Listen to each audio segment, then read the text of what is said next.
आज का टॉपिक शुरू करते हैं। बच्चों ज्योग्राफी चल रहा था, पहले उसी को चलाएंगे। इंपॉर्टेंट डेज मैंने भेजे थे, याद कर लिया? दीपांशु, अनन्या, आयना, अरे बोलो, हिना। अभी याद नहीं है, पढ़ लिए बस। अच्छा, बट वो क्या है, कोशिश करनी है बार बार रीड करने की कंसंट्रेशन के साथ। उससे क्या होगा कि अगर क्वेश्चन बहुत अच्छे से याद ना हुआ कोई तारीख, लेकिन वो आपने पढ़ लिया और वो चार ऑप्शन में से आपको बेस्ट ऑप्शन नजर आ जाए, बात खत्म। तो ये फैक्ट्स थोड़े से आपके पास चले जाएं, तो फिर हम आपको क्वेश्चन बैंक भी देना शुरू करेंगे। बहुत सारे क्वेश्चन बैंक आप लोगों के लिए तैयार कर दिए हैं, बट वो अभी दूंगा तो वो कैसे करोगे? तो डाटा तो कुछ होना चाहिए आपके माइंड में, तो थोड़ा मोटिवेशन आ जाए, थोड़ी हैबिट आपकी बन जाए टॉपिक को चलाने की। इस हफ्ते हम बच्चों टॉपिक थोड़ा और जोड़ रहे हैं इसमें। अभी हमने क्या क्या शुरू कर दिया? हिस्ट्री कर दिया, ज्योग्राफी कर लिया, मिसलेनियस बहुत सारे करंट अफेयर्स के हम लोगों ने शुरू कर दिए। अब हम इसके साथ साथ बिजनेस एप्टीट्यूड का टॉपिक भी इस बार शुरू कर देंगे, और एक पॉलिटी। अरे पॉलिटी बोले तो, अनन्या पॉलिटी बोले तो, लीगल एप्टीट्यूड। Legal aptitude. तो लीगल एप्टीट्यूड का एरिया भी शुरू कर देंगे और बिजनेस एप्टीट्यूड भी। तो अभी आगे चलाते हैं। ज्योग्राफी के कंटेंट्स हमारे चल रहे थे, फिजिकल ज्योग्राफी। तो यहाँ हम लोगों ने बोला था highest peak in the whole world. जल्दी जल्दी बोलते जाओ भैया, जो याद करा दिया है वो तो पार्टिसिपेट करो। आए ना, highest peak. Mount Everest. Mount Everest सबने याद कर लिया। हाइट पेपर में आती नहीं है, फिर भी आपके लिए मैंने बताया 8848 मीटर माउंट एवरेस्ट। ये माउंट एवरेस्ट कहाँ पर है? वो अगर पूछे पहाड़ों का नाम तो हिमालयास। हिमालयास को लेकर मैंने चर्चा करी थी। ये हिमालयास कहाँ है? दीपांशु, यंगेस्ट। सुरभि आप बोल रहे थे, बोलो। youngest fold of mountains. Youngest fold of youngest fold mountain. Of और जब यंगेस्ट की बात हो रही है तो फिर याद होना चाहिए ओल्डेस्ट फोल्ड ऑफ माउंटेन्स क्या है। बोलते चलो, जल्दी जल्दी आए ना। Oldest Eden, Andy. Eden Mountain. Andes, Andes fold of mountains. और जब एंडीज की बात हो रही है तो पता होना चाहिए कहाँ पर है? साउथ South अमेरिका में। America. यहाँ पर मैंने एक साउथ बात याद कराई थी एंडीज को लेकर, बढ़िया बात थी बच्चों।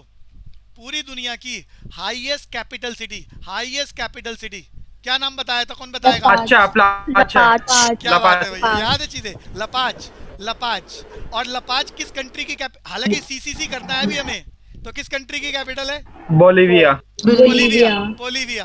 तो इस तरह से चीज़ों को कनेक्ट करना है आपने, और नॉलेज को इंटरेस्टिंग बनाते हुए गेन करना है। भैया हमारी लिमिटेशन है, हम 2 महीने में जितना ज़्यादा करा पाएंगे, लेकिन हम आपको मोटिवेट करना चाह रहे हैं कि आपका ये खेल रुकना नहीं चाहिए। एंड में हम बता देंगे कौन कौन सी मैगजीन्स आप अपने घर में लगा लेना, ताकि ग्रेजुएशन के टाइम पर आप अपना 1 आवर एटलीस्ट फिक्स कर दो, न्यूज़पेपर पढ़ना शुरू कर दो। अब न्यूज़पेपर में कितनी हत्याएं हो रही है यही मटेरियल है, लेकिन इस तरह की नॉलेज आए, किस देश का प्रधानमंत्री चेंज हो गया, राष्ट्रपति चेंज हो गया, क्या नाम है, कोई भी नई इस तरह की हैपनिंग आए जीके को लेकर, सेंट्रल बैंक के बारे में कोई बदलाव आ जाए, तो उनको आपने फोकस करना है इस तरीके से कि वो चीज़ें आपके माइंड में कैप्चर हो जाएं। ऐसी मोटिवेशन आपको डेवलप करनी है। उससे क्या होगा, वो जो नॉलेज आपकी बढ़ेगी ना, तो वो कॉलेज के बाद जब भी आप एंट्रेंस टेस्ट में जाएंगे, कैरियर अपॉर्चुनिटीज के लिए गवर्नमेंट सेक्टर में जाएंगे, फाइनेंशियल सेक्टर में जॉब के लिए जाएंगे, तो हर जगह हेल्पफुल होगी और आप बाकी भीड़ से हटकर हो जाओगे। आपका रिजल्ट एक ही बारी में सिलेक्शन का होगा। अवंतिका, बात समझ में आ रही है मैं क्या कह रहा हूँ? Yes sir. तो ऐसा हॉबी बनाना है आपको, और ये सिर्फ आपके 12th क्लास के बाद के कॉलेज के एडमिशन का काम नहीं है, ये आपके लिए बड़ा इंपॉर्टेंट एरिया है। तो यहाँ पर हम लोगों ने और भी बात करी थी। मेरा क्वेश्चन है अब की बार हिना से। तो भैया मैंने बताया था रिवर के अंदर सबसे बड़ा आइलैंड, वैसे तो आइलैंड समुद्र में होते हैं, महासागर में होते हैं। अरे प्रिया, हिंदी समझ में आती है? समुद्र और महासागर। एंडी हाँ, भैया। तो समुद्र में और महासागर में आइलैंड होते हैं, आइलैंड। तो यहाँ मैंने बताया था रिवर इतनी ज्यादा वाइडर हो जाती है कि उसके बीच में पूरी दुनिया का सबसे बड़ा आइलैंड है। मैंने नाम बताया था हिना। सर एम से था कुछ, हाँ, मूसी। बात तो ठीक है, बात तो ठीक है। इससे भी ऑप्शन टिक हो सकता है अगर एम भी याद आ जाए तो, क्योंकि एम से अगर एक ही नाम लिखा हो और एम से 2 नाम लिखे हो तो फिर गड़बड़ हो जाएगी। कौन बताएगा? अब जयसोनी छुट्टी कर। मजूली आइलैंड। सुरभि क्या बोला है, दोबारा बोलना। मजूली आइलैंड। हाँ। अरे सुरभि, आपने ये लिखा था क्या सारा, या दोबारा सुना था? सर लिखा हुआ है सारा। लिखा हुआ है, ये बढ़िया बात है। तो कुछ बच्चों की स्पीड बढ़िया है, वो नोट भी कर रहे हैं। तो मजूली आइलैंड, नहीं तो सुन सकते हैं आप, आपके पास बीसीसी ऐप पे सारा डाटा है। मजूली आइलैंड, ये बढ़िया बात थी। अरे दीपांशु याद है? सबसे बड़ा आइलैंड रिवर बेस्ड कौन सा? मजूली आइलैंड। अगर पूछे कौन सी कंट्री में, कौन सी कंट्री में? इंडिया। कौन सी रिवर में? ब्रह्मपुत्रा। India.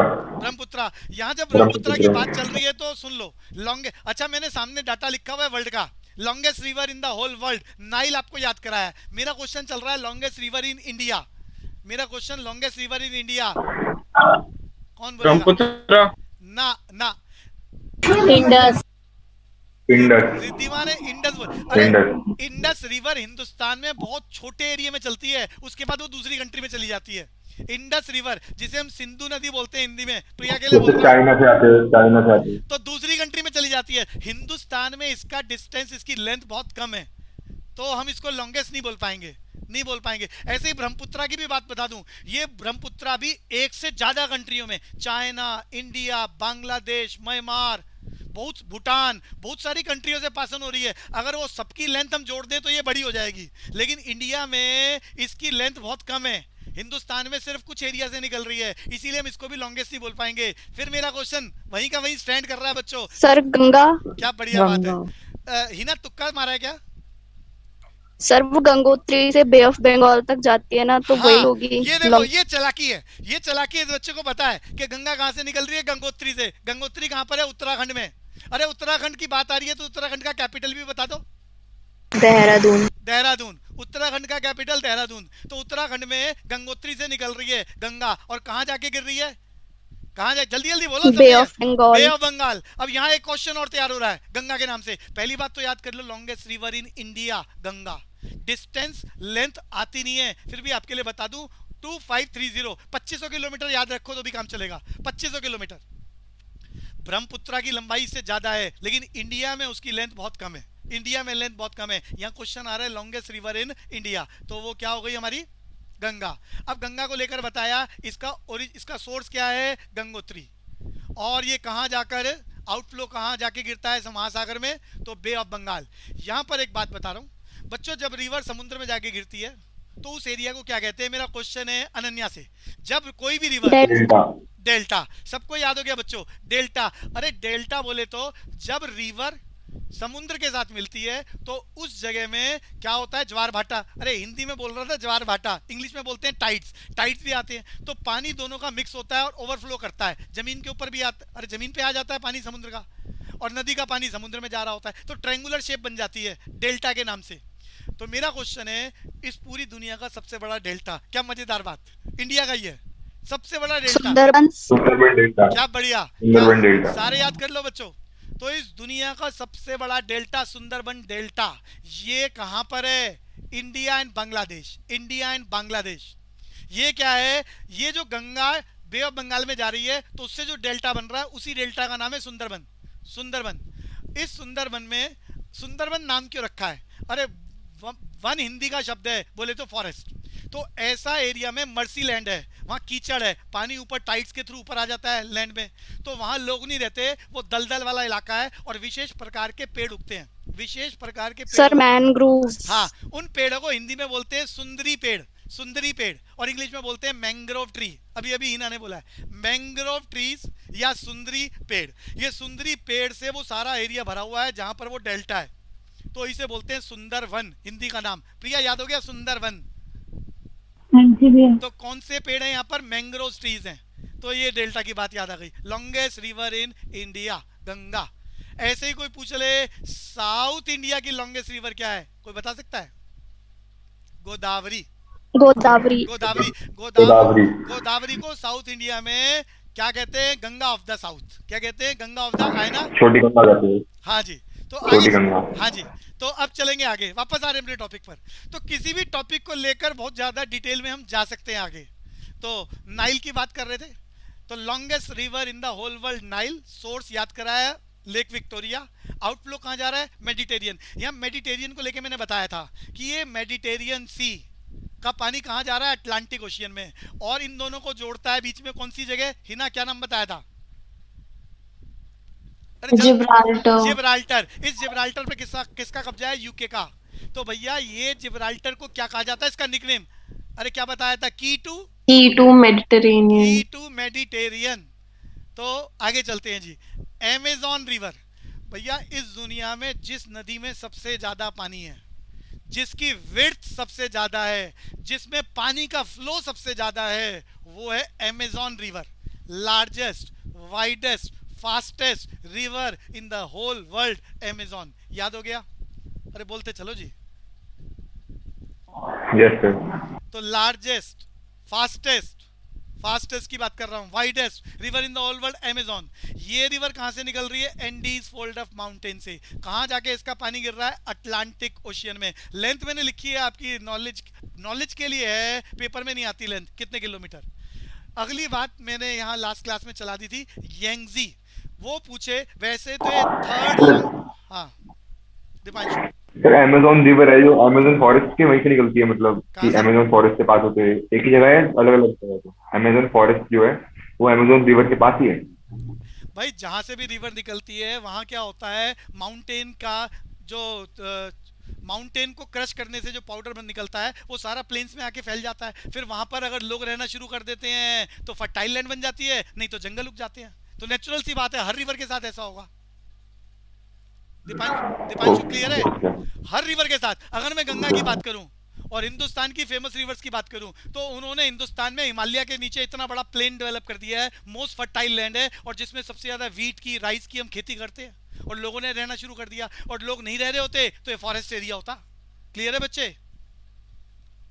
ठीक है सर। तो अमेजोन के बाद बात कर रहे थे यंगजी। यंगजी रिवर ये third longest river in the whole world है। ये थर्ड के नाम से पेपर में कभी क्वेश्चन आ ही नहीं सकता। ये क्वेश्चन इसलिए आ सकता है कि ये longest river of Asia continent, जो हमारा एशिया सबसे बड़ा कॉन्टिनेंट है एरिया वाइज, पॉपुलेशन वाइज सबसे बड़ा कॉन्टिनेंट है, इसकी सबसे बड़ी नदी यंगजी। यंगजी चाइना से निकल रही है। तिब्बतन प्लेट्यू की बात आ रही है यहाँ पर, तो मैंने याद कराया था तिब्बतन प्लेट्यू इस दुनिया की सबसे ज्यादा हाइट रखता है। कितनी? कौन बताएगा? चिराग, मैंने कल बताया था। तिब्बतन प्लेट्यू, पठार बोलते हैं इसे, नेहा इसे पठार बोलते हैं, तिब्बत का पठार। याद नहीं है। 3,500 फीट की हाइट है इसकी, इसीलिए इसको बोला जाता है रूफ ऑफ द, अरे बोलते चलो, world. Roof of the world. Tibetan plateau के लिए बात बताई थी मैंने। यहाँ पर एक शब्द और बोला था मैंने, पामीर। पामीर प्लेट्यू, पामीर प्लेट्यू की हाइट 3,000 फीट है। पुराने जमाने में ना जब तिब्बतन प्लेट्यू की हाइट मेजर नहीं हुई थी तब पामीर प्लेट्यू को ही बोलते थे रूफ ऑफ द वर्ल्ड। बाद में डाटा चेंज हो गया, जब तिब्बतन प्लेट्यू की हाइट ज्यादा आ गई तो तब से उसको बोला जा रहा है roof of the world. Pamir plateau से जुड़े हुए बहुत सारे कराकोरम माउंटेन्स, क्या क्या बोला था बच्चों? कराकोरम, हिंदकुश, हिमालयास, तो इसे पामीर नॉट भी कहा जाता है। आगे चलते हैं जी। तो यंगजी याद हो गया सबको? हिना याद हो गया? Yangtze longest river in Asia. Yes sir. Mississippi, ये देखो फोर्थ नंबर का कोई काम नहीं है, तीसरे नंबर पर भी मुझे इसलिए लिखना पड़ा कि वो एशिया की लॉन्गेस्ट रिवर है, इस वजह से आ सकता है। अमेजोन की बात इसलिए लिखी है, पेपर में ध्यान से देख लेना, लॉन्गेस्ट नाइल है, लेकिन अगर वो बोलते fastest in the whole world, widest in the whole world, तो फिर अमेजोन टिक होगा, वो नंबर 1 पर आता है। दीपांशु ये क्लियर है? चलूं आगे? हाँ सर। तो यस सर। मिसिसिपी आपकी नॉलेज के लिए लिखा है, मिसिसिपी 4th नंबर पर आती है आपकी नॉलेज के लिए। ऐसे तो बहुत सारी रेंज बना सकते हैं हम, उसके बाद उसके बाद उसके बाद। और अब हम बात करते हैं डेजर्ट्स की। डेजर्ट्स की लार्जेस्ट डेजर्ट, वैसे तो इस दुनिया का सबसे बड़ा डेजर्ट एंटार्क्टिका है और सेकंड नंबर पर आर्कटिक है, लेकिन ये डेजर्ट कोल्ड हैं, ठंडे हैं। ये पेपर में आज तक जीके के क्वेश्चन में आए नहीं है। आए ना? मेरी बात समझ में आ रही है? Yes sir. अंटार्कटिका और आर्कटिक ये कभी आएंगे ही नहीं। बेसिकली जब भी डेजर्ट की बात होती है तो यहाँ हॉट डेजर्ट माना जाता है। अनन्या बात समझ में आ रही है? डेजर्ट का मतलब आम भाषा में जीके के क्वेश्चन में हॉट डेजर्ट की बात हो रही है, जबकि अंटार्कटिका और आर्कटिक कोल्ड है। क्लियर है बच्चे? Yes sir. तो वो क्वेश्चन में यहाँ आपकी नॉलेज के लिए मैंने बताया सबसे बड़ा अंटार्कटिक है, अरे अरेंज करा है मैंने इसे, उसके बाद आर्कटिक है, और अंटार्कटिका में मैंने उसका लिखा है, अरे किलोमीटर याद नहीं करने, आपकी नॉलेज के लिए लिखा है। और अंटार्कटिका में कोई कंट्री नहीं है, अरे कोई कंट्री नहीं है। आर्कटिक में बहुत सारी कंट्री की बात कर रहे हैं, जिसमें से एक नॉर्वे आ रहा है। अरे नॉर्वे को लेकर मैंने कुछ बोला था, आधी रात को सूरज नजर आता है जिसकी वजह से क्या बोलते हैं? Midnight of the sun. Midnight sun बोलते हैं। तो ये बात याद कराई थी मैंने। तो ये दोनों नहीं आएंगे पेपर में, जब भी वो पूछेगा largest desert in the whole world का मतलब यहाँ हॉट डेजर्ट की बात हो रही है। हॉट डेजर्ट तो वो क्या है? सहारा। आपके पास ऑप्शन में आर्कटिक अंटार्कटिक होगा ही नहीं। अवंतिका क्लियर हो गया? सहारा हॉट डेजर्ट सबसे बड़ा पूरी दुनिया में, सहारा। Avantika yes sir. तो सहारा मैंने बात बता दी किस वजह से ये हॉट डेजर्ट है सबसे बड़ा। उसके बाद वाला आता नहीं है, आपकी नॉलेज के लिए मैंने लिख दिया ऑस्ट्रेलियन हॉट डेजर्ट नंबर 2 पर, अरेबियन नंबर 3 पर। मैंने ये भी लिख दिया कि इन डेजर्ट्स के आसपास के मुल्क कौन कौन से हैं, ये आपकी नॉलेज के लिए, ये भी पेपर का काम नहीं है। यहाँ अल्जीरिया, लीबिया, माली, नाइजर, ये नाइजर की बात बता दूं, पूरी दुनिया में सबसे गरीब मुल्क दीपांशु, इस दुनिया में सबसे गरीब मुल्क जहां below the poverty Yes, line sir. सबसे ज्यादा है, नाइजर है नाइजर। कंट्री। नाइजर है, सारे बच्चों के लिए याद करा रहा हूं मैं। तो नाइजर को लेकर ये डाटा तैयार हो रहा है। Australian hot desert second number पर आता है सहारा के बाद।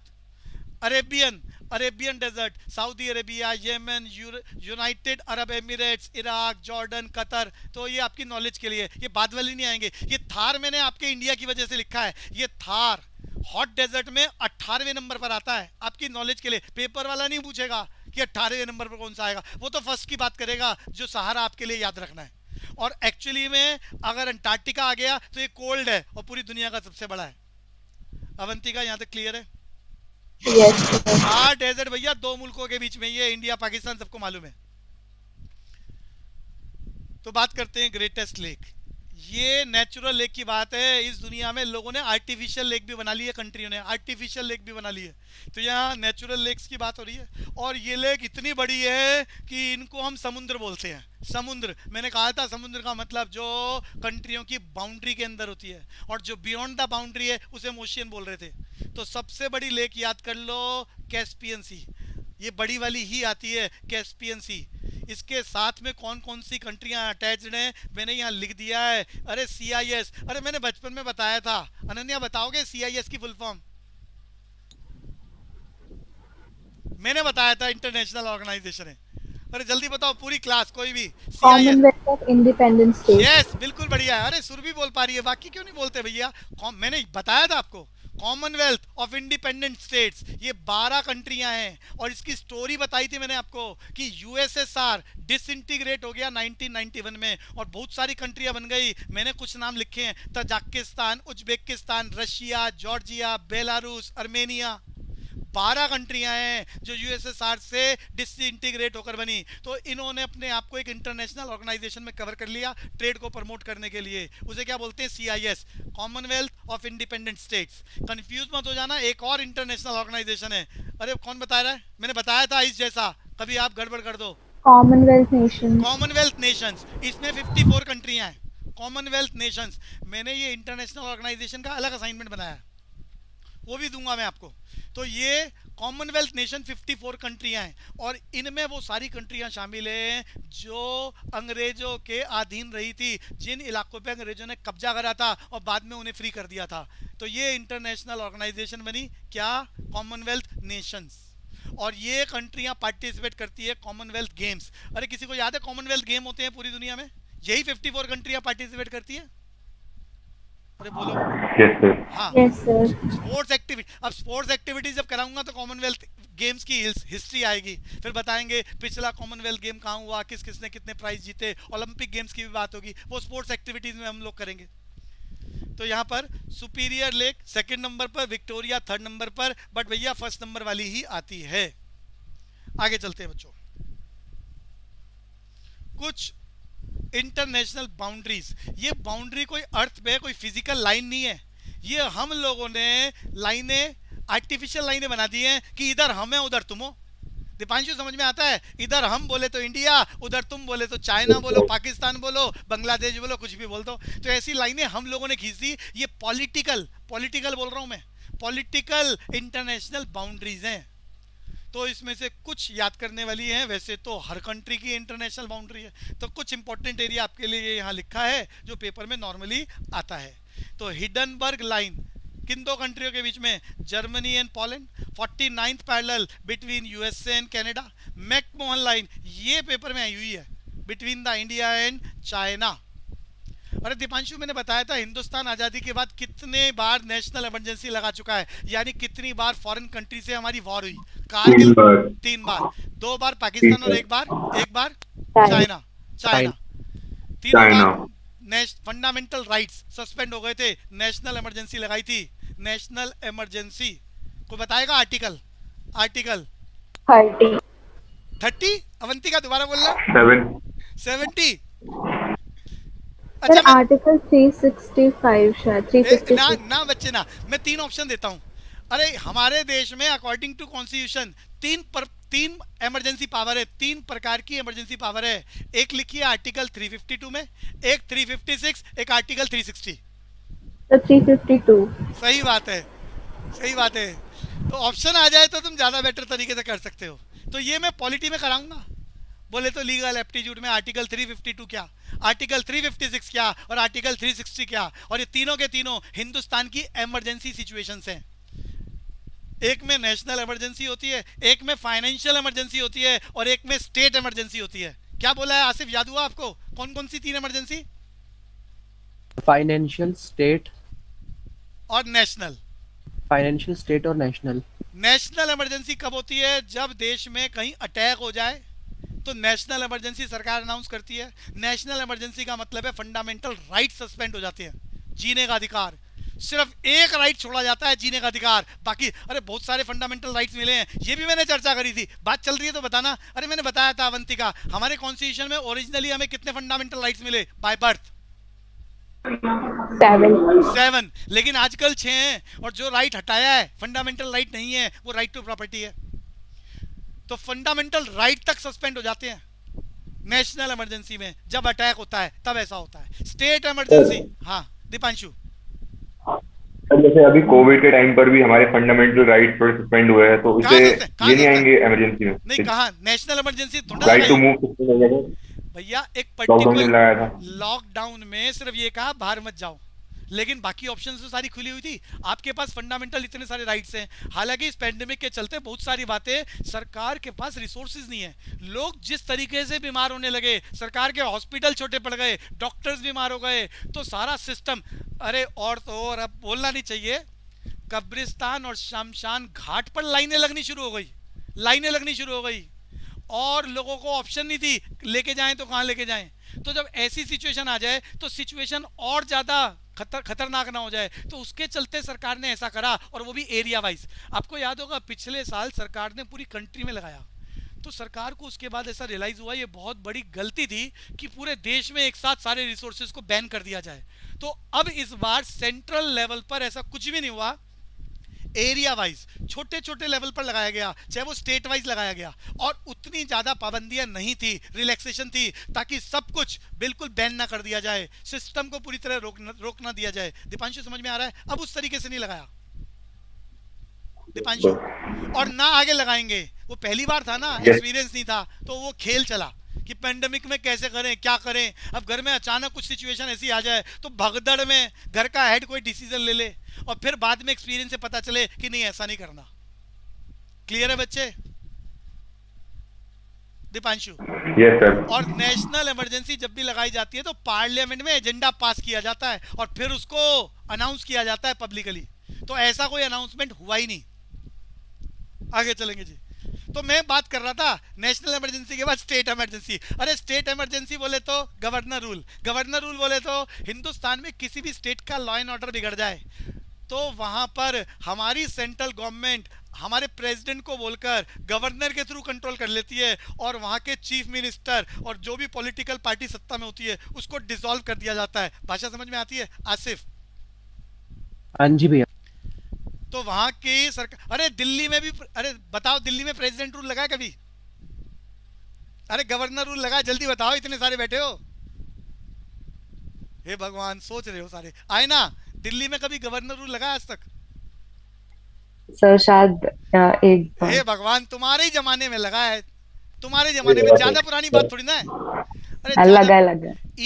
इवन जो अभी पार्टी है आम आदमी पार्टी, भैया 2 बारी से जीत रही है। इससे पहले ये कुछ दिनों के लिए थे, कांग्रेस की हेल्प से सरकार बनाई थी, तो कांग्रेस ने मना कर दिया, सरकार गिर गई। अब सरकार गिर गई, सरकार गिरने के बाद इलेक्शन डिक्लेयर कर दिए 3 महीने बाद, तो 3 महीने तक कौन कंट्रोल करेगा? Governor rule. अरे समझ में आ रहा है मैंने क्या कहा? Governor rule. Yes sir. Governor president के कहने पर सारे आईएएस आईपीएस ऑफिसर के थ्रू पूरे स्टेट को या पूरी यूटी को कंट्रोल। अच्छा एक बड़ी मजेदार बात बता रहा हूं, आने वाले टाइम में दिल्ली को स्टेट का दर्जा मिलने वाला है, लेकिन ये जीके में मत लिख देना जब तक अनाउंस नहीं हो जाता। अरे क्लियर है जी? यूपी के 3 टुकड़े किए जा रहे हैं, अरे समझ में आ रहा है मैं क्या कह रहा हूँ? यूपी को further classified in 3 states, Bundelkhand, UP, Purvanchal. Deepanshu समझ में आ रहा है मैं क्या बोल रहा हूँ? Yes sir, Purvanchal. ऐसी स्टेट बनाने की सरकार की तैयारियां चल रही है, तैयारी, लेकिन जीके में तब तक नहीं आएगा जब तक अनाउंस नहीं हो जाता। तो ये सरकार पार्लियामेंट में बैठकर हिंदुस्तान की स्टेट का साइज छोटा कर सकती है, बड़ा कर सकती है, यूटी की संख्या कम ज्यादा कर सकती है, बाउंड्रियां चेंज कर सकती है। ये हम सारा पॉलिटी में पढ़ने वाले हैं, लीगल एप्टीट्यूड में। तीसरी बात थी हमारी आर्टिकल 360, क्या था? Financial emergency. अरे फाइनेंशियल इमरजेंसी हिंदुस्तान में आज तक नहीं लगी, केवल तभी लगेगी जब हमारे करेंसी के क्राइसिस आ जाएंगे और देश की करेंसी की बाइंग पावर खत्म हो जाएगी, उस दिन लगेंगे। अभी तक हिंदुस्तान में नहीं लगे। वापस आ रहा हूँ जी, हिना समझ में आया मैंने क्या बोला? Article 352 national emergency, 356 state emergency, Delhi में भी लगी है, पंजाब में भी, और कश्मीर में तो सबसे ज्यादा लगा है स्टेट रूल, गवर्नर रूल। और तीसरे नंबर पर मैंने क्या बोला है? Financial emergency. आर्टिकल कौन सा था? कौन बताएगा आर्टिकल? अरे बोलो बच्चों। आर्टिकल 360 360। सुरभि आपका कॉमर्स था, ह्यूमैनिटी था? ह्यूमैनिटीज। अरे वाह वाह। तो भैया अगली लाइन पर चल रहे हैं। अरे डुरेंट लाइन याद करना, इंडिया एंड पाकिस्तान की इंटरनेशनल बाउंड्री है। अगली बात कर रहे हैं magnet line between the France and Germany, 38th parallel between the north Korea and south Korea, 22nd parallel. भैया इसमें से कुछ पेपर में आ चुके हैं, कुछ इंपॉर्टेंट है इसलिए मैंने लिखी है, लाइनें बहुत सारी हैं, तो मेजर एरिया आपको रिफ्लेक्ट किया जा रहा है जिसके याद करने से आपका काम बन जाए। 31st parallel between the Iran and Iraq, Radcliffe line paper में आई हुई है बच्चों, India and Pakistan, India and Pakistan. और अब हम बात करते हैं इस दुनिया की कंट्रियां अरेंज करके according to area and according to population, ज्यादा वाली और कम वाली, ज्यादा वाली और कम वाली। तो इस दुनिया में मैंने बचपन में याद कराया था, सबसे बड़ा कॉन्टिनेंट, जल्दी से बोलेगा बच्चा कौन? आयना। आयना सबसे बड़ा कॉन्टिनेंट, एशिया। एशिया। सबसे छोटा continent area wise, Australia. Australia. और अगर मैं बात करूं पूरी दुनिया में सबसे ज्यादा पॉपुलेशन वाला कॉन्टिनेंट, एशिया ही है। एशिया। और सबसे कम एंटार्क्टिका। एंटार्क्टिका। तो अब हम बात करते हैं यहाँ कंट्री की। सबसे ज्यादा बड़ा एरिया जिस कंट्री का है, रशिया। और उसके बाद आप सीधा इंडिया की पोजीशन याद कर लो, किसी को कुछ पूछना है तो पूछ लें। इसके बाद आप इंडिया की पोजीशन याद कर ले। एरिया वाइज इंडिया कौन से नंबर पर आता है? 7th पोजीशन पर आता है। और अगर मैं इंडिया का एरिया आपको याद कर रहा हूं तो 32.8 square lakh kilometre, 32.8 square lakh kilometre. और ये पूरी दुनिया की जो टोटल लैंड है उसका करीब करीब 2.42% है। आदित्य याद हो गया? इंडिया का लैंड 2.42%, बोले तो 32.8 स्क्वायर लाख किलोमीटर। और ये इंडिया 7th पोजीशन पर आती है एरिया वाइज। और सबसे ज्यादा एरिया किस कंट्री का? रशिया। अरे याद हो गया आदित्य, अक्षित? अरे बोल नहीं रहे जी भैया। आगे चलेंगे, आगे चलेंगे बच्चों। अब हम बात करते हैं population. Population, biggest country according to population. तो most populous country in the whole world सबको याद है, चाइना। और सेकंड नंबर वाली इंडिया की बात याद कर लेना, second most populous country in the whole world, India. और जल्दी ही हम नंबर 1 पर पहुंचने की तैयारी कर रहे हैं, क्योंकि हमारी ग्रोथ रेट चाइना से ज़्यादा चल रही है, चाइना से ज़्यादा चल रही है। और हम जल्दी ही चाइना को बीट कर जाएंगे। चाइना ने कंट्रोल कर रखी है पॉलिसी को ड्रास्टिक तरीके से, अकॉर्डिंग टू 1 चाइल्ड पॉलिसी, जबकि हिंदुस्तान में, हाँ बोलो सुरभि, सुरभि। सर लेकिन अभी तो 3 चाइल्ड पॉलिसी लगा दी ना उन्होंने। अब वो आबादी बढ़ाने के लिए कोई पॉलिसी बना रहे हैं तो वो इम्प्लीमेंटेशन कैसा होगा, और वो अपने आप को ज़्यादा ही क्यों रखेंगे? अब देखो एक्चुअली में क्या, चाइना अपनी सारी इंफॉर्मेशन को ना, चाइना में न्यूज़ भी कंट्रोल्ड आती है। वो जिस न्यूज़ को फैलाना चाहते हैं पूरे वर्ल्ड में वही आती है। वहाँ पर सिस्टम ऐसा बना रखा है कि उनकी मर्जी के बगैर कोई भी, अब वहाँ पेंडेमिक चला, कितने लोग मरे, जितना उन्होंने दिखाना चाहा उतना ही दिखाया है, अदरवाइज वहाँ की न्यूज़ बाहर नहीं जाती। तो वो पॉलिसी कितनी इंप्लीमेंट करी है और वो कितनी इंफॉर्मेशन बाहर देना चाह रहे हैं वो उन्होंने बनाया है। लेकिन 2 4 5 सालों में क्लियर हो जाएगा, क्या वो अपने आप को नंबर 1 ही रखेंगे? क्लियर है बच्चे? क्लियर है? Yes sir. तो यहाँ इंडिया ने हम दो हमारे दो का नारा तो दिया है, बट हम अपनी पॉलिसी को कंट्रोल नहीं कर पाए हैं बहुत ड्रास्टिक तरीके से। तो भैया पहले नंबर और दूसरे नंबर की बात याद कर लेना, चाइना नंबर 1, इंडिया नंबर 2। अगली बात, स्मॉलेस्ट कंट्री पूरी दुनिया में, एरिया वाइज सबसे छोटी कंट्री और पॉपुलेशन वाइज सबसे छोटी कंट्री सिर्फ वेटिकन सिटी। वेटिकन सिटी बोले तो हाउस ऑफ पोप। आईना मैंने क्या बोला है, किसका घर है ये? अरे किसका घर है आयना? Vatican city. किसका घर है ये? पैलेस बने हुए हैं यहाँ बड़े बड़े। आयना किसका घर है? Also fort. अरे नहीं नहीं, अरे पोप, पोप नहीं सुना आपने? समझ नहीं पा रहे? थोड़ा एक्सप्लेन करूं? अनन्या समझ में आया आपको पोप? Yes, वो चर्च में होते हैं जो। हाँ हाँ, अरे चर्च में जो होते हैं उसे तो प्रीस्ट बोलते हैं, पादरी बोलते हैं। अरे जो चर्च में होते हैं, क्रिश्चियन में जो सबसे बड़े फादर है ना पूरी दुनिया के सबसे बड़े फादर, उन, अरे फादर समझ गए ना, वहाँ फादर बोलते हैं प्रीस्ट को। आयना, हाँ भैया। तो सबसे बड़े जो पूरी दुनिया में है, अरे इलेक्शन होता है इनका भी, तो जो सबसे बड़े फादर हैं उन्हें क्या बोला जाता है? पोप। क्या बोलते हैं बच्चों? वो पोप। तो ये पोप का पैलेस है। अरे पैलेस है वेटिकन सिटी, सबको याद हो गया? आसिफ समझ में आया मैंने क्या कहा? हाँ जी भैया।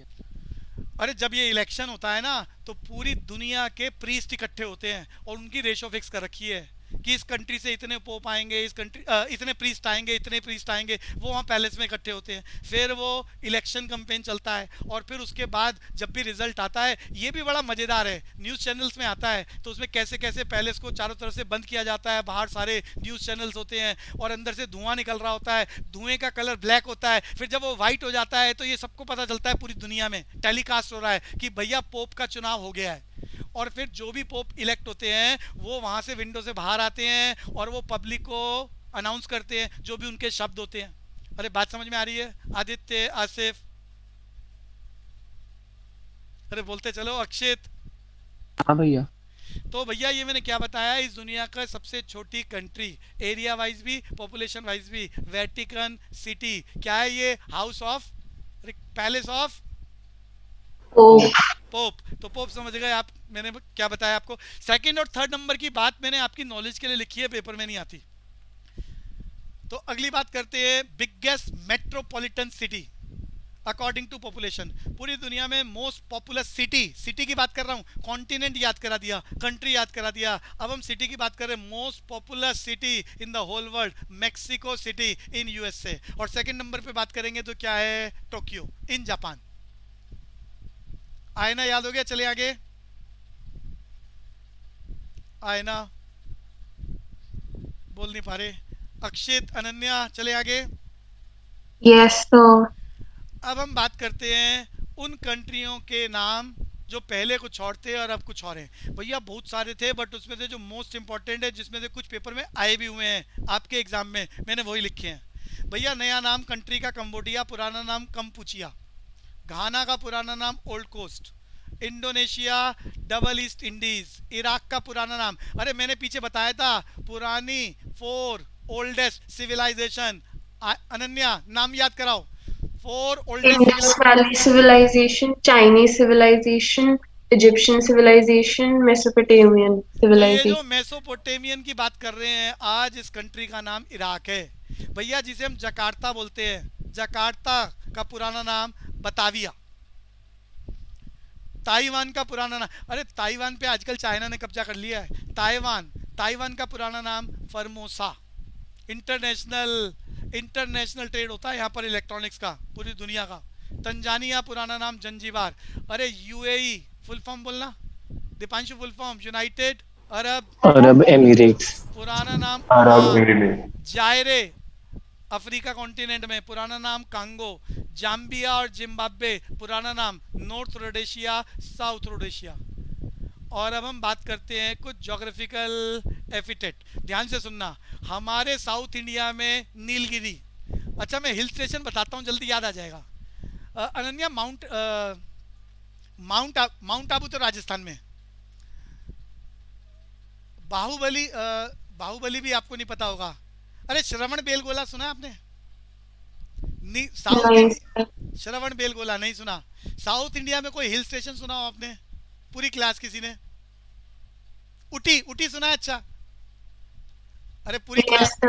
Yes, yes, sir. तो सुन लो, ये नीलगिरी हिल के ऊपर ये उटी हिल स्टेशन।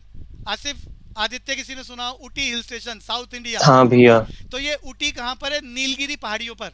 तो ये पहाड़ियों के नाम से मैं बता रहा हूँ, पूरी दुनिया में नीलगिरी को ब्लू माउंटेन्स कहा जाता है।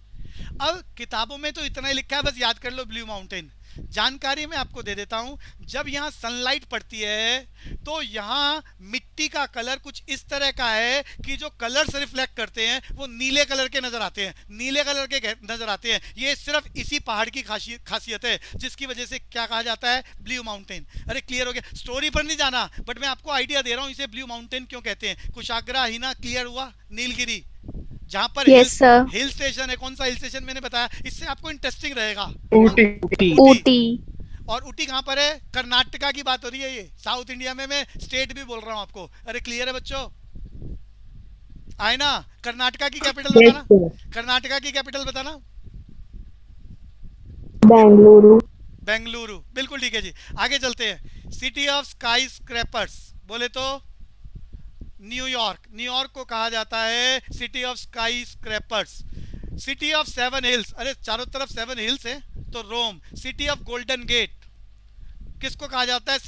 मेरा क्वेश्चन है, सैन फ्रांसिस्को अनन्या कौन सी कंट्री में? आसान है,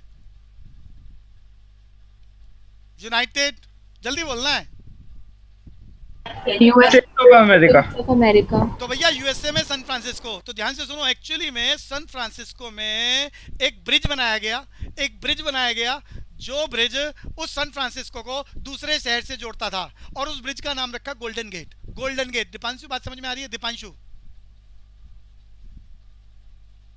अवंतिका साउंड आ रही है बच्चे? Yes, sir. मैं थोड़ी स्टोरी बताना चाह रहा हूँ चीजों को इंटरेस्टिंग करने के लिए। तो सैन फ्रांसिस्को यूएसए का एक शहर है, उस शहर में एक ब्रिज बनाया गया जो उस शहर को दूसरे शहर से जोड़ता है, और उस ब्रिज का नाम उन्होंने गोल्डन गेट रखा। तो उसके बाद से सैन फ्रांसिस्को फेमस हो गया सिटी ऑफ गोल्डन गेट। ये क्लियर हो गया जी? अरे क्लियर है दीपांशु?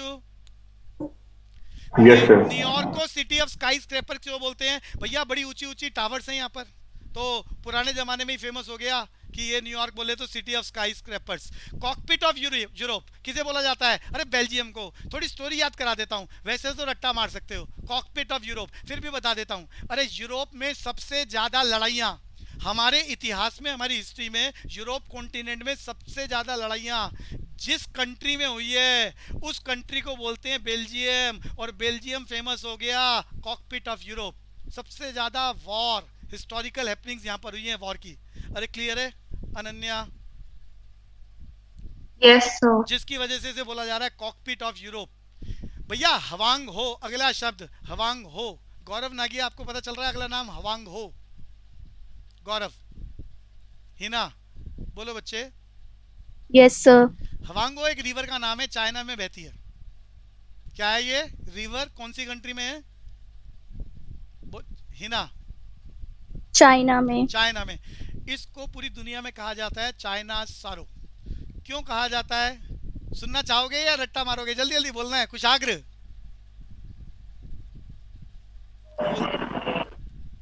आवाज ही नहीं आ रही। नितिन, आपको समझ में आ रहा है? नितिन डी, नितिन डोगरा।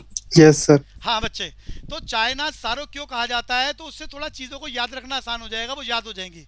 तो चाइना में ये इकलौती ऐसी रिवर है जिसमें बाढ़, फ्लड बहुत ज़्यादा आता है, और इसकी फ्लड से उस कंट्री में सबसे ज़्यादा, अरे हर साल न्यूज़ में आता है कि चाइना में बाढ़ आ गई, इतने शहर बर्बाद हो गए, इतनी खेतीबाड़ी खत्म हो गई, इतने लोग दुनिया छोड़ के चले गए, जिसकी वजह से इस नदी को कहा जाता है चाइना सारो। हिना, याद हो गया? Yes, sir. अगली बात मैं बोल रहा था, अफ्रीका को कहा जाता है डार्क कॉन्टिनेंट, क्योंकि यहाँ सूरज की गर्मी। सहारा, अरे सहारा की वजह, हे भगवान, सहारा की वजह से नहीं कहते, काले भूतों का देश।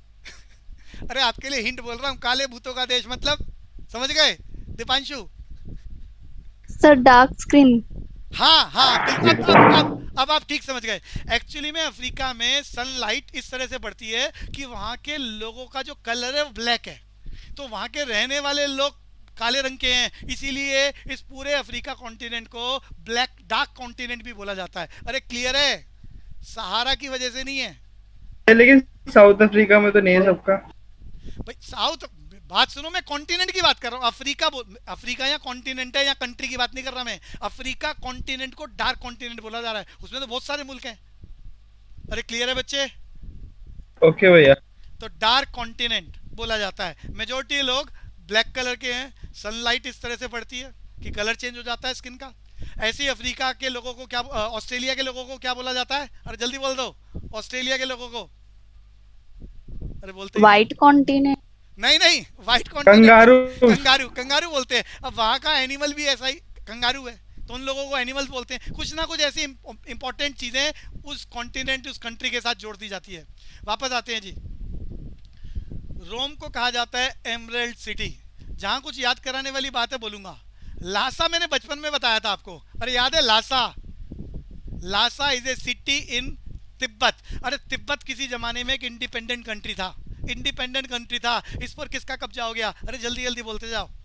चाइना का। चाइना। चाइना का कब्जा हो गया। और इसका राजा बोले तो लामा। दलाई लामा। दलाई लामा। इसका राजा बोले तो लामा। अरे बुद्धिस्ट कल्चर में अरे बड़ी सारी चीजें हैं। अरे समझते हो, किसी धर्म के जाने के बाद उनका ना अलग अलग क्राइटेरिया बन जाता है। तो कुछ लोग जो बुद्धिज्म को फॉलो करते हैं उन्हें महायान बोलते हैं, कुछ लोगों को बोलते हैं हिनायान, कुछ लोगों को बोलते हैं लामाज। अरे अलग अलग ग्रुप बन जाते हैं। आए ना, बात समझ में आ रही है? अलग अलग ग्रुप बन जाते हैं, महायान, हिनायान, वज्रयान, लामाज। तो ये लामाज जो थे ये तिब्बत में रहते हैं, और इनके जो राजा थे वो वहाँ से भाग गए और भागकर हिंदुस्तान में आ गए। हिंदुस्तान में उन्हें शरण मिली हुई है। इलाका, स्टेट की बात करें तो हिमाचल, और इलाके की बात करें तो धर्मशाला। अरे नाम सुना? धर्मशाला में। और जब ये आए तो इनके साथ इनके बहुत सारे फॉलोअर्स, पूरा का पूरा कोई गया हो धर्मशाला में, तो धर्मशाला में हाइट पर, पीक पर एक पहाड़ी है, पूरी पहाड़ी इनको दे रखी है। और जहाँ पर ये रहते हैं दलाई लामा, उनके साथ बहुत सारे इनके फॉलोअर्स, और पूरा का पूरा शहर बना हुआ है। अरे देखा हुआ किसी ने दलाई लामा धर्मशाला? सलमान पब्लिक में आए। अच्छा, आए थे। तो इनके साथ लद्दाख में आए थे। हाँ, तो इनके साथ इनके बहुत सारे फॉलोअर्स। और एक बात और बता दूं, ये दलाई लामा पर चाइना बार बार कोशिश करता है अटैक करना और इन्हें हिंदुस्तान में आके मारने की। तो जहां पर भी ये पूरे वर्ल्ड में जाते हैं तो इनको स्पेशल सिक्योरिटीज इनके साथ चलती है, दलाई लामा के साथ, और ये प्रोटेक्शन इंडियन गवर्नमेंट ने दे रखी है। अरे क्लियर है बच्चों? एक और इंपॉर्टेंट बात, जब लामा की चल रही है तो ये इनके कई जन्म हो चुके हैं, ये मालूम है आपको? दलाई लामा बच्चों, दीपांशु, अरे कहाँ गए सारे? इनके बहुत सारे जन्म हो चुके हैं। और इनकी ऐसी इनके जो फॉलोअर्स हैं, इनका कहना है कि जब भी ये जाएंगे तो जाने से पहले, अरे जाएंगे समझ गए? आए ना? हाँ सर। जब भी ये जाएंगे तो जाने से पहले कहीं ये लिख जाते हैं कि हम किनके घर में, कौन से इलाके में, कहाँ पैदा होंगे। और कहते हैं कि जब इनके ये चले जाएंगे उसके बाद वो पर्ची खोलना, तो उसके बाद पता चलता है। फिर ढूंढते हैं कि वो कहाँ प्रकट हुए हैं, फिर वहाँ से लेके आते हैं, फिर उनको बड़ा किया जाता है। और जब उनकी वो एज आ जाती है कि उनको शिक्षा दी जा सके, उसके बाद उनको गद्दी पे बिठाया जाता है। तो ये इनका कई जन्म हो चुके हैं दलाई लामा के। अरे ये इनके बारे में बताया, जो इनके फॉलोअर, जो बुद्धिज्म का सिस्टम है लामास का। ये क्लियर हुआ? Asif, Aditya? Yes sir. Yes भैया। तो मैं यहाँ बात कर रहा था कई लासा। जन्म सर, ये गौतम बुद्ध वाले, अरे मतलब गौतम बुद्ध से ही है, मतलब ऐसे कुछ। गौतम बुद्ध के जाने के बाद जो उनके फॉलोअर्स हैं ना, वो 3 भागों में बट गए, अलग अलग फिलॉसफीज बना ली, अलग अलग फिलॉसफीज। एक को कहा गया महायान, मैं कराऊंगा आगे, अरे हिस्ट्री में आएगा। दूसरे को बोला गया हिनायान, तीसरे को बोला गया वज्रयान। अरे समझ में आता है? समय के साथ साथ जब कोई ऋषि मुनि महात्मा चला जाता है तो उनके बनाए हुए दिशा निर्देशों को लोग अपने अकॉर्डिंग चेंज कर लेते हैं और अलग अलग ग्रुप बना लेते हैं।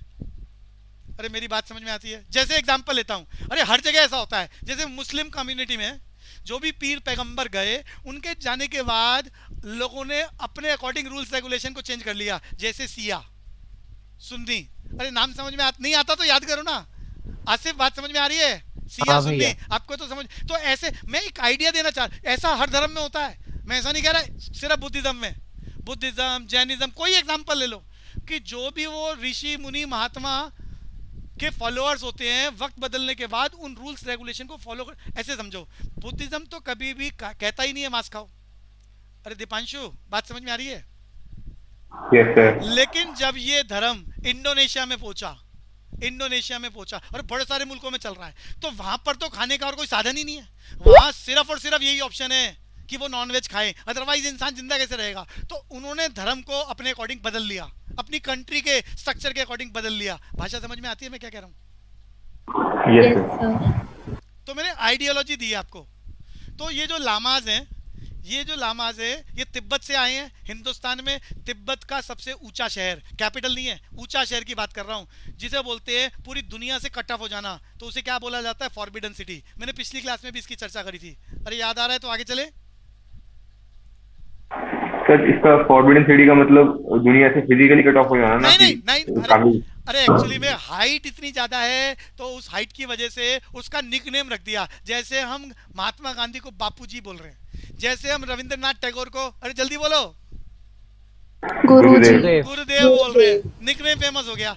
ऐसे लासा, ऐसा नहीं कि वहां सड़कें नहीं जा रही, ट्रांसपोर्टेशन नहीं है, लेकिन वो इतनी ज्यादा हाइट पे पूरी दुनिया में कि उसको बोला जा रहा है निकनेम। अरे जैसे लोग कहते थे, पोइट्री लैंग्वेज में बोल देते जीवन 2 दिन का, लेकिन 2 दिन थोड़ा ना, कोई 70 साल जिंदा है, कोई 100 साल जिंदा है। तो इसको क्या कह रहे हैं पोइट्री फॉर्म में कि ये फॉरबिडन सिटी है, इतनी हाइट पर है कि इस हाइट पर कोई दूसरा शहर नहीं है। अरे समझ में आ रहा है? पोइट्री भाषा बना दी है, निकनेम बना दिया है कि ये फॉरबिडन सिटी। अरे क्लियर है बच्चे? Yes sir. भैया ऑस्ट्रेलिया को क्या कहा जाता है? भैया आइलैंड भी है और कॉन्टिनेंट भी है, तो आइलैंड कॉन्टिनेंट। जंजीबार को क्या कहा जाता है? Island of cloves. जिब्राल्टर में याद करा चुका हूँ। अरे अनन्या याद है? जिब्राल्टर बोले तो की टू मेडिटेरेनियन। मैंने बता दिया, ये यूके का कब्जा है। तो अटलांटिक ओशियन और मेडिटेरियन में जाने का रास्ता है ये जिब्राल्टर, और मैप देखेंगे तो वहां नजर आ जाएगा आपको। लैंड ऑफ मिडनाइट, ये भी याद करा चुका हूँ। नॉर्वे ऐसी पोजीशन पर है, कंट्री है जहां पर रात को भी सन एक्चुअली में कहाँ छुपेगा, होराइजन ही नजर नहीं आता, छुपता हुआ नजर नहीं आता। अरे कुछ महीने, पूरे साल की बात नहीं कर रहा, जून जुलाई के महीने ऐसे होते हैं जहां पर सन छुपता हुआ नजर ही नहीं आता, होराइजन ही नहीं होता, तो वहां रात को चंदा मामा और सूरज चाचा दोनों नजर आ रहे होते हैं। याद करा चुका हूँ। थाईलैंड पूरी दुनिया में ऐसी कंट्री है जहां पर सफेद हाथी मिलते हैं। भैया हाथी तो पूरी दुनिया में ही है, लेकिन सफेद हाथी थाईलैंड में मिलता है।